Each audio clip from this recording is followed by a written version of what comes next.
Hello friends, സാന്ത്വനത്തിലേക്ക് എല്ലാവർക്കും സ്വാഗതം.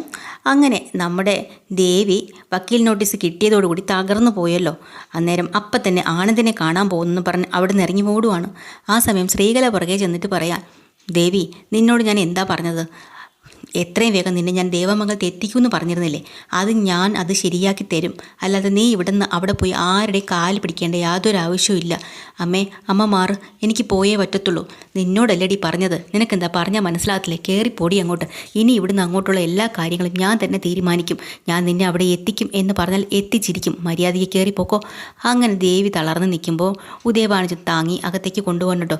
അങ്ങനെ നമ്മുടെ ഉദയഭാനുവും ശ്രീകലയും കൂടെ തീരുമാനിക്കുകയാണ് ഇനിയിപ്പോൾ നേരെ ആനന്ദിനെ കണ്ടിട്ട് തന്നെ കാര്യം. അങ്ങനെ ആനന്ദ് രാവിലെ തന്നെ കടയിലേക്ക് പോകുന്ന വഴിക്ക് ഇവർ വഴി വക്കിൽ തടഞ്ഞു നിർത്തുകയാണ്. എന്നിട്ട് കയ്യിലിരുന്ന പേപ്പർ അങ്ങോട്ട് കാണിച്ചിട്ട് ചോദിക്കുകയാണ്, അതെ ഇതെന്താ ഇത്? ആഹാ, അല്ല ഇത് നിങ്ങൾക്കെന്താ മനസ്സിലായില്ലേ? ഇത് വക്കീൽ നോട്ടീസാണല്ലോ. മലയാളം വായിക്കാനും അറിയത്തില്ലേ? കോടീശ്വരനും ഭാര്യയ്ക്കും എന്ന് ചോദിച്ച് കളിയാക്കാണ് കേട്ടോ നമ്മുടെ ആനന്ദം. അപ്പം നമ്മുടെ ഉദയഭാനു പറയാണ്, അല്ല ഇത് വക്കീൽ നോട്ടീസാണെന്നുള്ള കാര്യമൊക്കെ ഞങ്ങൾക്ക് മനസ്സിലായി, പക്ഷേ ഇതിൻ്റെ ഉദ്ദേശം എന്താണെന്നാണ് ഞങ്ങൾക്ക് അറിയേണ്ടത്. അപ്പോൾ ആനന്ദ് പറയാം, അത് ശരി, വക്കീൽ നോട്ട് അയച്ചതിൻ്റെ ഉദ്ദേശം എന്താണെന്ന് നിങ്ങൾക്ക് മനസ്സിലായില്ലേ? നിങ്ങളുടെ മോളുമായിട്ടുള്ള എല്ലാ ബന്ധങ്ങളും ഞാൻ അവസാനിപ്പിച്ചിരിക്കുന്നു, അത് തന്നെ ഉദ്ദേശം. അപ്പോൾ ശ്രീകലയ്ക്ക് ദേഷ്യം വന്നു കേട്ടോ. ശ്രീകല പറയാണ്, ആഹാ, അങ്ങനെയൊന്നും അവസാനിപ്പിച്ചിട്ട് പോകാനൊന്നും പറ്റത്തില്ല. മോനെ ആനന്ദേ, നമുക്ക് സമാധാനമായിട്ട് കാര്യങ്ങളൊക്കെ സംസാരിച്ച് രമ്യതയിലെത്താം. രമ്യതയോ? എന്ത് രമ്യത? അല്ല ഇനി എന്താണ് നിങ്ങളുമായിട്ട് സംസാരിക്കാനുള്ളത്? അല്ലെങ്കിൽ ഞാനെന്തിനാണ് നിങ്ങളുമായിട്ടൊക്കെ സംസാരിക്കുന്നത്? എനിക്ക് പറയാനുള്ളതെല്ലാം എൻ്റെ വക്കീൽ പറഞ്ഞിട്ടുണ്ട്. അവർ പറയുന്ന ദിവസം കൃത്യമായി കോടതിയിലെത്തുക, ബന്ധം ഏർപ്പെടുത്തുക, നിങ്ങളുടെ വഴിക്ക് പോവുക, അത്രയേ ഉള്ളൂ. അപ്പോൾ ശ്രീകല പറയാം, അങ്ങനെ എടുത്തു ചാടി ഒരു തീരുമാനം എടുക്കാൻ വരട്ടെ, ഒന്നും കൂടെ ആലോചിച്ചിട്ട് മതി തീരുമാനം എടുക്കുന്നത്. ആഹാ, നിങ്ങളെന്താ കാണിക്കുന്നത്? എന്നെ ഭീഷണിപ്പെടുത്താണോ? അങ്ങനെയെങ്കിൽ അങ്ങനെ തന്നെ. അപ്പോൾ ശ്രീകല പറയാണ്, ഒന്നും മിണ്ടാതിരിക്കുക. ശ്രീകലയോട് ഉദയഭാനു പറയാനാണ്, ഒന്നും മിണ്ടാതിരിക്കുക, നീ സമാധാനമായിട്ട് സംസാരിക്കുക. പിന്നെ സമാധാനം ഇവനോടൊക്കെയാണോ സമാധാനിക്കാൻ സംസാരിക്കേണ്ടത്? ഇവനും ഇവൻ്റെ വീട്ടുകാരും കൂടി ചേർന്ന് നമ്മുടെ കുഞ്ഞിൻ്റെ അവിടെ നിന്ന് ഇറക്കി വിട്ടു അല്ലേ? അപ്പോൾ നമ്മുടെ ഭാഗത്ത് വേറെ ഏതെങ്കിലും അച്ഛനും അമ്മമാരായിരുന്നെങ്കിലോ? നമ്മളായതുകൊണ്ട് അതെല്ലാം കേട്ട് ഒതുങ്ങി വന്നു. പക്ഷേ വേറെ ആരെങ്കിലും ആയിരുന്നെങ്കിൽ കാണിച്ചു കൊടുക്കുമായിരുന്നു. അപ്പോഴത്തേക്കിനും ഉടനെ നമ്മുടെ ആനന്ദിന് ദേഷ്യം വരണം. ആനന്ദ് പറയണം, അത് ശരി, നിങ്ങൾ അടങ്ങി ഒതുങ്ങി ഇങ്ങനെ വന്നുല്ലേ? എൻ്റെ വീടിൻ്റെ മുന്നിൽ വെച്ച് നിങ്ങളെ കാട്ടിക്കൂട്ടിയതൊക്കെ ഞാൻ മറന്നിട്ടില്ല മോനെ. അന്ന് അങ്ങനെ ഒരു അബദ്ധം പറ്റി, ഇനി ഒന്നും വരില്ല. നമ്മുടെ മോളുടെ ഭാവി നീ നശിപ്പിക്കരുത്. നീ ഇല്ലാതെ എൻ്റെ മോൾക്ക് ജീവിക്കാൻ പറ്റില്ല മോനെ എന്ന് അത് ഉദയഭാനു.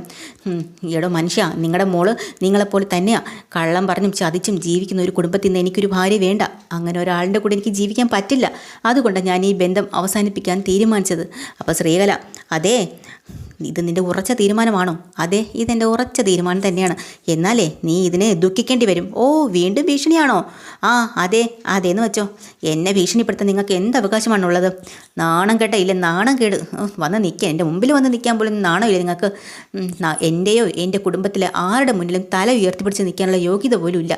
എന്നിട്ട് ഭീഷണിപ്പെടുത്താൻ വന്നിരിക്കുന്നു അല്ലേ? അത് പിന്നെ എന്നും പറഞ്ഞുകൊണ്ട് നമ്മുടെ ആനന്ദ് ശ്രീകല ഇങ്ങനെ, മിണ്ടരുത്, നിങ്ങൾ മിണ്ടി പോരുത്, ഞാനാദ്യം പറയട്ടെ, അത് കഴിഞ്ഞ് മതി നിങ്ങൾ പറയുന്നത്. ആനന്ദ് അങ്ങ് തടസ്സപ്പെടുത്താൻ കേട്ടോ. ഞാനൊരു മാന്യനായതുകൊണ്ട് മാത്രമാണ് ഈ കാര്യം ഡിവോഴ്സിൽ അവസാനിപ്പിക്കാമെന്ന് ഞാൻ തീരുമാനിച്ചത്. പിന്നെ എൻ്റെ സ്ഥാനത്ത് വേറെ ആരെങ്കിലും ആയിരുന്നെങ്കിലേ നിങ്ങൾ ഒറ്റ ഒരെണ്ണത്തിനെയും വെറുതെ വിടില്ലായിരുന്നു. നാട്ടുകാർ മുഴുവനും പറ്റിച്ച് ജീവിക്കുന്ന ഒരു മനുഷ്യനാണ് നിങ്ങളുടെ ഈ ഭർത്താവ്. ഇയാളോട് ചോദിച്ചു നോക്ക്, ഇയാൾ ഈ ചെയ്യുന്നതിൻ്റെയൊക്കെ പ്രത്യാഘാതം എന്തായിരിക്കുന്നു? ഒരു കുടുംബത്തെ മുഴുവനും പറ്റിച്ചിട്ടാണ് നിങ്ങൾ നിങ്ങളുടെ മകളുടെ കല്യാണം നടത്തിയത്. അതും പോരാഞ്ഞിട്ട് ഞങ്ങളുടെ കടയിൽ വന്ന് മോഷണവും നടത്തി. മോനെ, അത് എന്താ ഞാൻ പറയുന്നത് കള്ളമാണോ? ആ വീഡിയോ ഉണ്ടല്ലോ, അതിപ്പോഴും എൻ്റെ ഫോണിലുണ്ട്. ഞാൻ ഡിലീറ്റൊന്നും ചെയ്തിട്ടില്ല.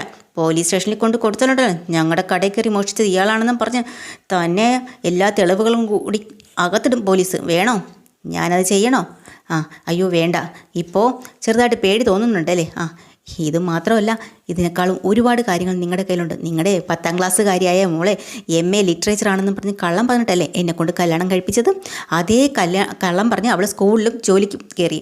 ആ സ്കൂളുകാരെ കൊണ്ട് ഒരു പരാതി കൊടുത്താൽ നിങ്ങളും അകത്തു പോകും, നിങ്ങളുടെ മകളും അകത്തു പോകും. ഇത്രയൊക്കെ തെളിവുകൾ നിങ്ങൾക്കെതിരെ ഉണ്ട്. എന്നിട്ട് നിങ്ങൾ എന്ത് ധൈര്യത്തിൽ എന്നെ ചോദ്യം ചെയ്യാൻ വന്നത്? മേലാൽ ഇതും പറഞ്ഞ് എൻ്റെ മുന്നിൽ വന്നാലുണ്ടല്ലോ, കോടതി ഡിവോഴ്സ് കേസിന് വിളിക്കുന്ന ദിവസം മര്യാദയ്ക്ക് അതിനേക്ക് അങ്ങോട്ട് വന്നേക്കണം. ഇതിൽ നിന്ന് എന്നെ പിരിച്ചു വിട്ടേക്കണം, എന്നെ എൻ്റെ വഴിക്ക് വിട്ടേക്കണം. അല്ലാതെ അവളെ ഇനി ദേവമംഗലത്തേക്ക് വീണ്ടും എത്തിക്കാത്തത് എൻ്റെ തള്ളേരും തന്തിയൻ്റെയും മനസ്സിലുണ്ടെങ്കിൽ അതങ്ങ് മാറ്റി വച്ചേക്കണം. പറഞ്ഞിട്ടല്ലോ, ക്ഷമിക്കാവുന്നതിൻ്റെ പരമാവധി ഞാൻ ക്ഷമിച്ചു കഴിഞ്ഞു. ഇനി ഞാൻ പ്രതികരിക്കുന്നത് വളരെ മോശമായിട്ടായിരിക്കും. അതൊന്ന് ഓർത്ത് വച്ചോ. ഇത്രയും പറഞ്ഞ് ആനന്ദ് തിരിച്ച് പോകുമ്പോഴത്തേക്കും വീണ്ടും നമ്മുടെ ശ്രീകല അവിടെ നിന്നുകൊണ്ട് പറയാണ്, നീ അങ്ങനെ അങ്ങ് ജയിച്ച് പോകാമെന്നൊന്നും നീ വിചാരിക്കണ്ട, നമ്മൾ വേണ്ടതൊന്ന് ചെയ്തോളാം, കാണിച്ചു തരാം. ഓ അപ്പം ആനന്ദ് അടുത്തേക്ക് വന്നിട്ട് പറയുന്നുണ്ട്, അതെ നിങ്ങൾക്ക് ചെയ്യാൻ പറ്റുന്നത് എന്ത് വേണോ നിങ്ങൾ ചെയ്തോ, എനിക്ക് യാതൊരു കുഴപ്പമില്ല. ഇത്രയും പറഞ്ഞ് ആനന്ദ് ബൈക്ക് സ്റ്റാർട്ട് ചെയ്ത് പോവാണ് കേട്ടോ. നീ എനിക്ക് ചെയ്യാൻ പറ്റുന്നത് എന്താ ഞാൻ കാണിച്ചു തരാടാ എന്നും പറഞ്ഞ് ശ്രീകല അവിടെ നിന്ന് ഉറച്ചിടന്ന് വിളിക്കാൻ കേട്ടോ. അപ്പോൾ ഉദയഭാനു ദേഷ്യപ്പെടുന്നുണ്ട്, ശ്രീകല നീ ഒന്ന് അടങ്ങ്, സമാധാനപ്പെട്, നിങ്ങളൊന്നും മിണ്ടാതിരിക്കും മനുഷ്യ, എന്നെ അടങ്ങിയിരിക്കാൻ വേണ്ടി നിങ്ങൾ എന്തിനാ പറയുന്നത്? നമ്മുടെ കൊച്ചിനെ അവിടെ നിന്ന് അടിച്ചിറക്കി വിട്ടതും പോരാ, നമ്മൾ നാണം കെട്ട് നിൽക്കേണ്ട ഗതി, ഇനിയും നമ്മൾ എന്തിനാ ഇങ്ങനെ അടങ്ങിയിരിക്കുന്നത്? എൻ്റെ കൊച്ചിൻ്റെ ഭാവി നോക്കണ്ടേ എന്നും പറഞ്ഞുകൊണ്ട് ശ്രീകല ഇനി നമ്മൾ അടങ്ങിയിരിക്കില്ല. അവൻ അത്രയ്ക്കായോ? അവൻ ഈ ബന്ധം ഒന്ന് വേർപെടുത്തുന്നത് എനിക്കൊന്ന് കാണണം. അപ്പോൾ ഉടനെ തന്നെ നമ്മുടെ ഉദയഭാനു പറയാം, എൻ്റെ പൊന്നു ശ്രീകല നീ ഒന്ന് അടങ്ങ്, തെളിവുകളെല്ലാം നമുക്കെതിരാണ്. അവൻ്റെ കയ്യിലിരിക്കുന്ന ആ ഒരു തെളിവുണ്ടല്ലോ, അതെങ്ങാനും കൊണ്ട് പോലീസ് സ്റ്റേഷനിൽ കൊടുത്താലേ നമ്മൾ അകത്താവും. സ്കൂളുകാർ സാക്ഷി പറഞ്ഞാൽ ദേവി മോളും അകത്താവും, ചിലപ്പോൾ നീയും കുടുങ്ങും. നമ്മളിനി സൂക്ഷിച്ച് മാത്രം ചെയ്യാവൂ. അയ്യോ പിന്നെ നിങ്ങളിനി എന്നവാ പണയുന്നത്? ഇങ്ങനെ ദേവി മോളെ രണ്ട് വഴിക്കും ഇട്ടിട്ട് കൈയും കെട്ടി നോക്കി നിൽക്കാമെന്നാണോ? അതിന് വേണ്ടിയിട്ടാണോ നിങ്ങൾ ഇത്രയും കഷ്ടപ്പെട്ട് അവരുടെ കല്യാണം കഴിപ്പിച്ച് വിട്ടത്? ആ ബുദ്ധിയും ബോധമൊന്നും ഇല്ലേ മനുഷ്യൻ നിങ്ങൾക്ക്? ഇവിടെ നമുക്ക് തോറ്റു കൊടുക്കാൻ പറ്റില്ല.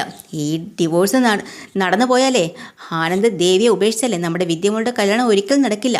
എടി അതും ഇതും തമ്മിൽ എന്താണ് വ്യത്യാസം? പിന്നെ നമ്മുടെ വീട്ടിലെ മൂത്ത പെൺകുട്ടിയെ ഭർത്താവ് ഉപേക്ഷിച്ചെന്ന് പറഞ്ഞാലേ വിദ്യയെ കല്യാണം കഴിച്ചത് ആരെങ്കിലും വരുമോ? അതുകൊണ്ട് തന്നെ ഭയങ്കരമായിട്ടൊരു തെറ്റിദ്ധാരണ നമുക്കിവിടെ ഉണ്ടാക്കിയാലേ പറ്റുള്ളൂ. എന്ത് തെറ്റിദ്ധാരണ? നമ്മുടെ മോളുടെ ഭാഗത്ത് യാതൊരു തെറ്റുമില്ലെന്ന് നമ്മൾ പറയണം. പിന്നെ ദേവി മോള് തെറ്റൊന്നും ചെയ്തിട്ടില്ല, ഇതിനെല്ലാത്തിനും കാരണക്കാരി ദേവമംഗലത്തുള്ളവരാണെന്ന് നമ്മൾ നാട്ടുകാരെ പറഞ്ഞ് വിശ്വസിപ്പിക്കണം. അതിനിപ്പോൾ നമുക്കെന്ത് ചെയ്യാൻ പറ്റൂടി? ചെയ്യാനുള്ളതൊക്കെ ഞാൻ ചെയ്തോളാം. നിങ്ങളെ എൻ്റെ കൂടെ വന്നാൽ മതി. നമുക്കൊരു സ്ഥലം വരെ പോവാണ്ട്. ഇങ്ങോട്ട് വാ മനുഷ്യ, ഇങ്ങോട്ട് വായും പൊളിച്ച് നോക്കി നിൽക്കാതെ. കാശിന് ഗുണവുമില്ല, ഉള്ള വള്ളിയെല്ലാം പിടിച്ച് തലയിൽ കയറ്റി വയ്ക്കുകയും ചെയ്യും. ഇങ്ങോട്ട് വരുന്നുണ്ടോ ഇങ്ങളെ എന്നും പറഞ്ഞുകൊണ്ട് നമ്മുടെ ഉദയഭാനുവിനെയും വിളിച്ചും കൊണ്ട് ശ്രീകല എങ്ങോട്ടോ പോവാട്ടോ. ദേവമംഗലത്തുകാരെ മൊത്തം നാണം കെടുത്താനാണ് ഉദ്ദേശം.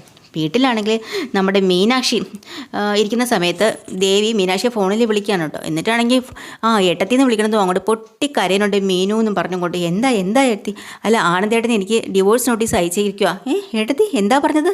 അതെ ഡിവോഴ്സ് നോട്ടീസ് അയച്ചിരിക്കുക. ഞാൻ എന്താണോ പേടിച്ചത് അത് സംഭവിച്ചു മീനു. എനിക്ക് നമ്മുടെ വീടും നിങ്ങളും ഒക്കെ ആയിട്ടുള്ള ബന്ധം അവസാനിപ്പിക്കാൻ വേണ്ടിയിട്ട് ആനന്ദേട്ടൻ നോക്കുന്നത്. നമ്മളിനി എന്ത് ചെയ്യാനാ മീനു? എടുത്തി ഒന്ന് സമാധാനിക്കുക. നമുക്ക് ഒന്ന് ഇവിടെ സംസാരിച്ചിരുന്നു, പക്ഷേ ഡിവോഴ്സ് നോട്ടീസ് ഇത്ര പെട്ടെന്ന് അയക്കുന്നൊന്നും ഞാൻ അറിഞ്ഞില്ല. ഞാൻ ആനന്ദേട്ടനെ കാണാൻ വേണ്ടിയിട്ട് അങ്ങോട്ട് വന്നതാണ്, പക്ഷേ അച്ഛനും അമ്മയും കൂടെ എന്നെ തടഞ്ഞതാ. അല്ലെങ്കിൽ ഞാൻ ഇപ്പോൾ അങ്ങോട്ട് വരുമായിരുന്നു. ഒരു കണക്കിന് ഏട്ടത്തി ഇങ്ങോട്ട് വരാതിരുന്നത് വളരെ നന്നായി. അന്നത്തെ പോലെ ഓരോ പ്രശ്നങ്ങളുണ്ടായാലോ. ഇപ്പം തന്നെ എല്ലാവരുടെയും മനസ്സ് ആകെ കലങ്ങി കിടക്കാണ്. അങ്ങോട്ട് വരാതെ ഞാൻ എങ്ങോട്ട് പോകാനാ മീനോ? എന്തെങ്കിലും ഒരു വഴി ഉണ്ടാവും. ഡിവോഴ്സ് നോട്ടീസ് കിട്ടിയപ്പോൾ അങ്കിളുടെയും ആൻറ്റിയുടെയൊക്കെ പ്രതികരണം എന്തായിരുന്നു? എന്താ അവരുടെ തീരുമാനം? അറിയില്ല, എനിക്കൊന്നും അറിയില്ല മീനോ. എന്നെ ദേവമംഗലത്ത് വീണ്ടും എത്തിക്കുമെന്നാണ് ഇവിടെ അമ്മ പറയുന്നത്. പക്ഷേ അതെങ്ങനെ പറ്റുമെന്നൊന്നും എനിക്കറിയില്ല. ഇപ്പോൾ നീയും പറയുന്നത് അങ്ങനെ തന്നെയാണ്. പക്ഷേ എങ്ങനെയാ? നാളെയോ മറ്റന്നാളോ ഏട്ടത്തെയും കൂട്ടി ഇങ്ങോട്ട് വരാനായിരിക്കും ചിലപ്പോൾ അച്ഛൻ്റെ അമ്മയുടെയും പ്ലാൻ. അങ്ങനെയൊന്നും പറഞ്ഞില്ല. ആനന്ദേട്ടനെ കാണണമെന്ന് പറഞ്ഞാൽ ഇവിടുന്ന് അച്ഛനും അമ്മയും പോയത്. പക്ഷേ എങ്ങോട്ട് പോയി എന്നൊന്നും എന്നോട് പറഞ്ഞില്ല എന്നിങ്ങനെ ദേവി കാര്യങ്ങളൊക്കെ മീനാക്ഷിയോട് പറയുകയാണ്. അങ്ങനെ നമ്മുടെ ദേവി തളർന്ന് ഫോൺ വയ്ക്കുകയാണ്. അത് കഴിയുമ്പോഴത്തേക്കും മീനാക്ഷി പതിയെ വെളിയിലേക്ക് വരുമ്പോൾ ഗോമതി അവിടെ ഇരിക്കാൻ കേട്ടോ. അപ്പോൾ ഗോമതിയോട് പതിയെ വന്നിട്ട് പറയാം, അമ്മേ എനിക്കൊരു കാര്യം പറയാനുണ്ട്. പക്ഷേ അമ്മ ദേഷ്യപ്പെടുകയോ വഴക്ക് പറയുകയൊന്നും ചെയ്യരുത്. എന്താ കാര്യം നീ പറ. അത് പറയാതിരിക്കാനും പറ്റുന്നില്ല. എന്താ? അതെ ദേവിയടുത്തേക്ക് ഡിവോഴ്സ് നോട്ടീസ് കിട്ടിയിട്ടുണ്ട്. എന്താ പറഞ്ഞത്? അതെ, അത് നീ എങ്ങനെ അറിഞ്ഞു? അതൊക്കെ ഞാൻ അറിഞ്ഞു. ആര് പറഞ്ഞു എന്നോട്? നീ പറ, ആര് പറഞ്ഞു എന്ന് എനിക്കിപ്പോൾ എന്തായാലും പറയാൻ പറ്റില്ല. കാര്യമൊക്കെ സത്യമാണ്, കിട്ടിയിട്ടുണ്ട്. അപ്പോൾ പെട്ടെന്ന് ഗോമതിക്ക് സങ്കടമായി കേട്ടോ. ഗോമതി അങ്ങോട്ട് മാറി നിന്ന് ഒന്ന് കരയാണ്. എന്നാലും മീനാക്ഷിയുടെ മുമ്പിൽ കരഞ്ഞു കാണിക്കാത്ത കണ്ണീരൊക്കെ തുടച്ചിട്ട് തിരിച്ചൊന്ന് പറയാം. അതിനിപ്പോൾ എന്താ, കിട്ടുന്നെങ്കിൽ കിട്ടട്ടെ. അതെന്താ അമ്മ ഇങ്ങനെ പറഞ്ഞത്? അങ്ങനെ ദേവിയെടുത്ത് നമ്മളെ വീട്ടിൽ നിന്ന് ഒഴിവാക്കാൻ പറ്റുമോ? എന്താ ഇത് ഇങ്ങനെ സംസാരിക്കുന്നത്? അവൾ ചെയ്തതൊക്കെ നിസ്സാര കാര്യമാണോ? അല്ലെങ്കിൽ എനിക്ക് വിഷമം, അമ്മയ്ക്ക് ഒട്ടും വിഷമമില്ല, എനിക്ക് വിഷമം ഇല്ല എന്ന് പറഞ്ഞിട്ട് കാര്യമുണ്ടോ? ഞാനല്ലല്ലോ ജീവിക്കുന്നത്, അവർ ഭാര്യയും ഭർത്താവുമല്ലേ ജീവിക്കുന്നത്. അവർക്ക് ഒരുമിച്ച് ജീവിക്കാൻ വയ്യെങ്കിൽ അവർ പിരിയാവോ എന്തോ ചെയ്യട്ടെ, എനിക്കിതിൽ ഇടപെടേണ്ട കാര്യമൊന്നുമില്ല. എന്താ അമ്മേ അങ്ങനെ പെട്ടെന്നൊക്കെയാണോ നമുക്ക് ദേവിയെടുത്ത് ഈ വീട്ടിലെ ബന്ധം അങ്ങ് അർത്ഥം മുറിച്ച് കളയാൻ പറ്റുമോ? അവൾ എന്താണ് ഈ വീട്ടിനോട് കാണിച്ചത്? ഞാൻ അവളെ എന്തുമാത്രം സ്നേഹിച്ചതാ, എന്നിട്ട് അവൾ ചതിച്ചില്ലേ നമ്മളെല്ലാവരും? അവളോട് എങ്ങനെ ക്ഷമിക്കാൻ കഴിയുക എന്നൊക്കെ ഇങ്ങനെ ഗോമതി പറയുമ്പോൾ നമ്മുടെ ആകാശ് ഇതെല്ലാം കേട്ടോണ്ട് വരുവാ കേട്ടോ. ആകാശ് ചോദിക്കുന്നുണ്ട്, എന്താ ഇവിടെ അമ്മയും മരുമോളും കൂടെ? അതെ, ആകാശ് അറിഞ്ഞോ കാര്യം? ദേവിയടുത്തേക്ക് ആനന്ദേട്ടൻ ഡിവോഴ്സ് നോട്ടീസ് അയച്ചു. ആഹാ, അയച്ചോ? ആ, നല്ല കാര്യം തന്നെ. എന്താ പറഞ്ഞത്? നല്ല കാര്യമെന്നോ? ആകാശ് എന്തൊക്കെയാണ് ഇങ്ങനെ പറയുന്നത്? ആ, ആകാശ് പറയും പോലെ അത്ര വലിയ എളുപ്പത്തിലുള്ള കാര്യമാണ് ഈ ഡിവോഴ്സ് എന്നൊക്കെ പറയുന്നത്. അങ്ങനെ ഞാൻ പറഞ്ഞില്ല. തൽക്കാലം ആദ്യമൊക്കെ ബുദ്ധിമുട്ടാവുമായിരിക്കും ഡിവോഴ്സ് ആയാലും, പിന്നെ അങ്ങ് പൊരുത്തപ്പെട്ടോളും. എന്നാലും ഇത്ര പെട്ടെന്ന് തീരുമാനം എടുക്കണമായിരുന്നോ? ഏട്ടന് ശരി എന്നുള്ള കാര്യം ഏട്ടൻ തീരുമാനം എടുത്തു. നമ്മളിനി സംസാരിക്കാൻ പോകേണ്ട കാര്യമില്ല. എന്നാൽ ഇത്ര പെട്ടെന്ന് ബന്ധം അവസാനിപ്പിക്കേണ്ടെന്ന് പെട്ടെന്നോ? നീ എന്താ മീനു പറയുന്നത്? ഞാൻ നിന്നോടൊരു കാര്യം പറയാം. ഏട്ടൻ എന്തൊക്കെയാണ് അനുഭവിച്ചെന്ന് നീ കണ്ടതല്ലോ. അതൊക്കെ കണ്ടു, അത് ഞാൻ മറന്നിട്ടില്ല. പിന്നെ എന്തിനാണ് വീണ്ടും ഏട്ടത്തിയുടെ കാര്യം പറയാൻ വേണ്ടി ചെല്ലുന്നത്? ഞാൻ ദേവിയത്തിയുടെ കാര്യം മാത്രം പറയുന്നില്ലല്ലോ, രണ്ടുപേരും ഉണ്ടല്ലോ. അപ്പോൾ ഒരിക്കൽ കൂടെ ഒന്ന് സംസാരിച്ചാലും. ഇനിയും ഇക്കാര്യത്തിൽ എന്ത് സംസാരിക്കാനാണ് മീനു നിനക്കുള്ളത്? ആകാശേ, അതല്ല മീനു, ഏട്ടൻ എന്തൊക്കെ അനുഭവിച്ചു എന്നുള്ളത് നമുക്കറിയാവുന്ന കാര്യമാണ്. ഇനിയും അതേ അവസ്ഥയിൽ ഏട്ടൻ എത്തിക്കണോ? ഞാൻ അങ്ങനെ പറഞ്ഞതല്ല ആകാശം. പിന്നെ ഏട്ടൻ എടുത്ത തീരുമാനത്തിന് പിന്നെ നമ്മൾ എന്തിനാണ് മാറ്റുന്നത്? ആകാശം, ദേവിയെടുത്തേക്ക് ആനന്ദേട്ടനെ വിട്ട ഒരു ജീവിതമില്ല. അത് നീയോ ഞാനോ ആണോ തീരുമാനിക്കേണ്ടത്? അല്ലല്ലോ. ഈ കാര്യത്തിൽ ഏട്ടൻ എന്ത് തീരുമാനിച്ചാലും ഞാൻ ഏട്ടൻ്റെ കൂടെ തന്നെ നിൽക്കുള്ളൂ. അതിൻ്റെ അർത്ഥം ഡിവോഴ്സാണ് ശരിയെന്നാണോ പറയുന്നത്? ശരിയാണോ തെറ്റാണോ അതെനിക്കറിയില്ല. ഏട്ടന് സമാധാനം കിട്ടുന്ന എന്താണോ അത് നടക്കട്ടെ, അങ്ങനെ ഞാൻ പറയും. അമ്മ ആനന്ദേട്ടനോടൊന്ന് സംസാരിക്കണം. അമ്മ പറഞ്ഞ ആനന്ദേട്ടൻ കേൾക്കും. പറയണോ അമ്മേ? അമ്മേ വേണ്ട. ആകാശ് പറയാൻ കേട്ടോ, ഏട്ടൻ ഒത്തിരി ആലോചിച്ചിട്ടായിരിക്കും ഈ ഒരു തീരുമാനം എടുക്കുന്നത്. ആകാശ്, നീ ഒന്നും മിണ്ടാതിരിക്കോ? നീ ഇതിൽ ഇടപെടണ്ട. മീനു, മിണ്ടാതിരിക്കേ. മതി, നിങ്ങൾ നിർത്തിക്കോ. എന്തിനാ ഇങ്ങനെ വഴക്കുണ്ടാക്കുന്നത്? ആനന്ദിന് ശരിയെന്ന് ചെയ്യുന്നത് ആനന്ദ് ചെയ്യട്ടെ. അമ്മേ, അത് ഇത്രയും കാലം അവൻ്റെ ജീവിതം മറ്റുള്ളവരെല്ലാവരും കൂടെ അല്ലേ തീരുമാനിച്ചത്. ഇനി അത് വേണ്ട. അവൻ്റെ ജീവിതം എങ്ങനെ വേണമെന്ന് അവൻ തന്നെ തീരുമാനിക്കട്ടെ. അതിൽ ആരും ഇടപെടേണ്ട ആവശ്യമില്ല. എനിക്കിനി ഇതേക്കുറിച്ചൊന്നും അറിയാൻ വേണ്ട എന്നും പറഞ്ഞുകൊണ്ട് ഗോമതി അവിടെ നിന്ന് അങ്ങോട്ട് പോയിട്ടോ.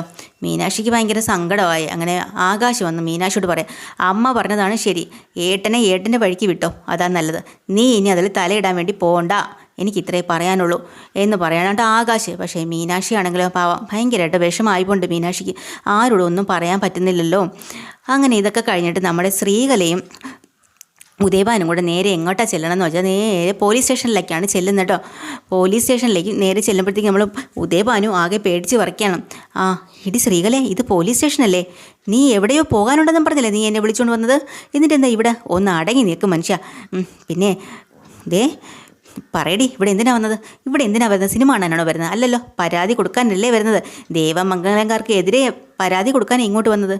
എടി, നീ എന്ത് പറഞ്ഞാ പരാതി കൊടുക്കുന്നത്? ഈശ്വര, കള്ളം കാണിച്ച് ദേവമംഗലത്തുകാരി നമ്മുടെ മോളെ ഇറക്കി വിട്ടുന്നാണ് നീ എന്തൊക്കെയാണ് പറയുന്നത്?